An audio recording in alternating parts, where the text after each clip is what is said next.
Hello, everyone, and welcome back to Helpful Human Design Tips. Today we are talking about the law of polarity and gate 38, which is called the gate of the fighter and is kind of all about opposition and fighting for what you want in this world. So I feel like this is kind of a polarizing gate, at least for me. When I first dove into human design several years ago, I got my chart, I got a book, and I started reading through all of the gates and channels. And as I was reading through these gates and channels, there were a few that I was like, ooh, so happy I don't have that one. So glad that's not a consistent energy I have. And one of those gates was gate 38 of the fighter because it connects to channel 2838, which is the channel of struggle. And I mean, none of us want that, right? Even though it is a very powerful channel. So when I was looking through, I thought, ooh, dodged a bullet with that one. But as I pulled my kids' gates and my husband's gates, of course, I found out that both of my children do have gate 38 in their chart. And it is in their Pluto gate.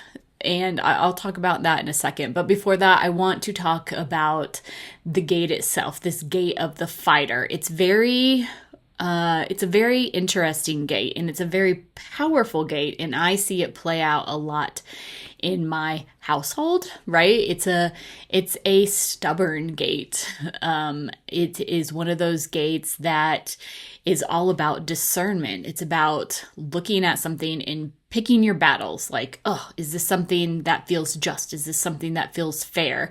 It's very advocate energy in everything. And if you have just gate 38, then you might have a difficult time quite figuring out what it is that you are supposed to be taking a stand for or fighting for, because you really are looking to that gate 28 to complete that channel. The gate 38 fighter is in the root center, so it's got this like physical pressure. It's got this buildup like from the earth of like, ooh, I'm gonna dig my heels in, I'm gonna be stubborn about this, and this does not feel fair, so I'm going to fight.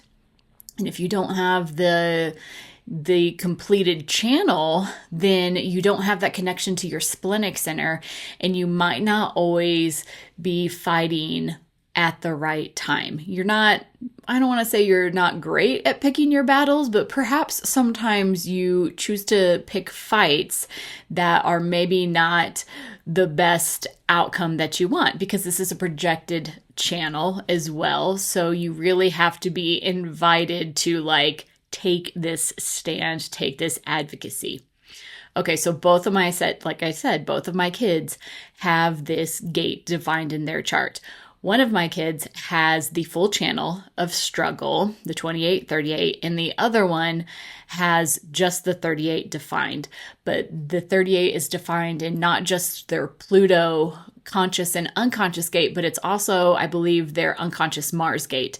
And so that particular child is very stubborn, and he gets very riled up if he has this sense of unfairness going on. And so it's an energy that is quite prevalent in my household at times. Whereas my other child, who has the full channel defined, he also has this sense of justice and this sense of like, this is not right, I don't like this, but he knows when to pick his battles with certain things, and he doesn't just fight for the sake of fighting. I don't think my other one does that either, but I think it's just a natural part of them. Now, when you have a gate like this in your Pluto gate, I guess you could call it, it's very interesting because the Pluto gate is a generational gate. Pluto only orbits the sun. It takes like a really long time to orbit the sun. But when it's moving through the human design channels, it still takes a long time because it's so far out in space. So it takes 3 to 4 years to shift from gate to gate.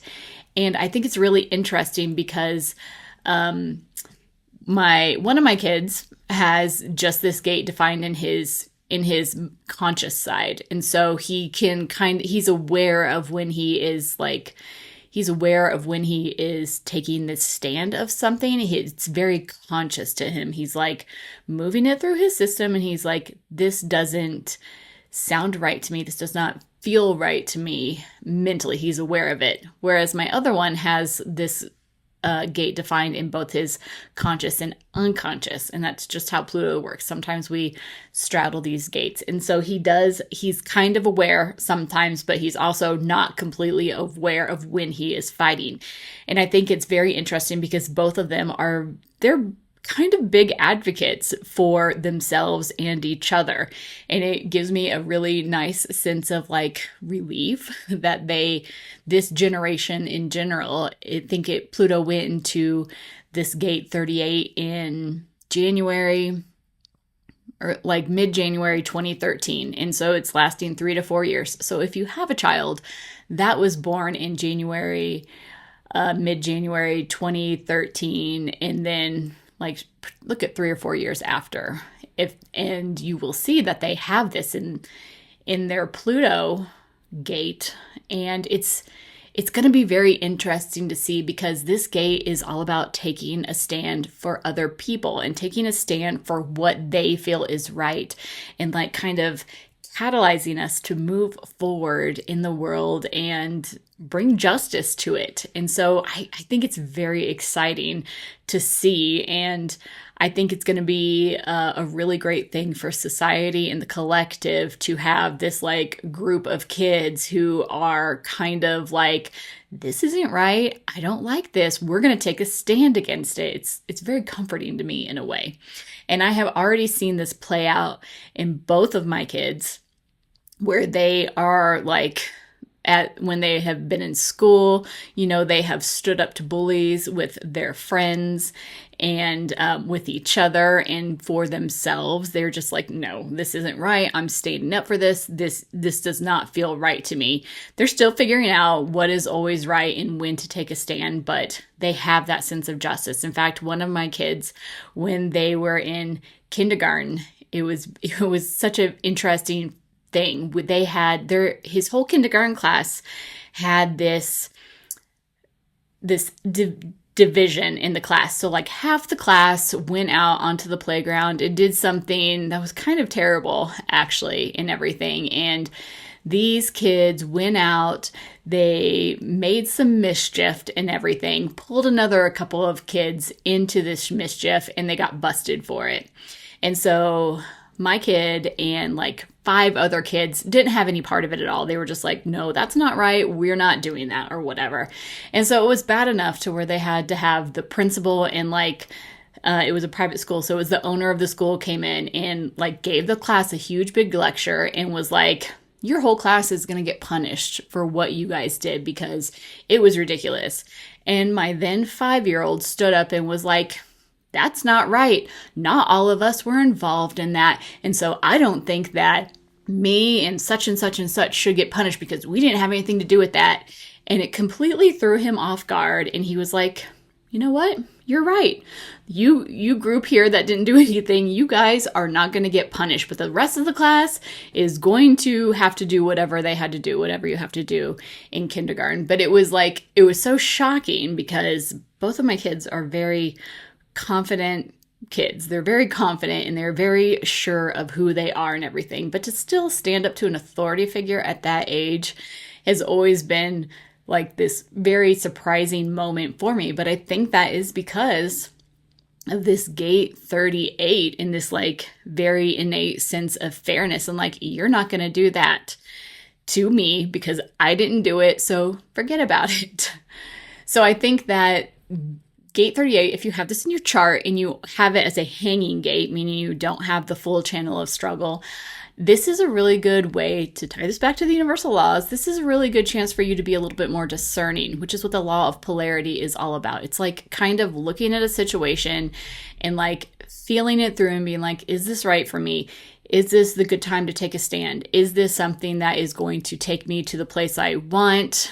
And everything, okay? But it is a projected channel, so you're gonna have to really like wait for the invitation in some sense and not just kind of pick fights for the fun of it, even though, I'm sure that's sometimes fun too, right?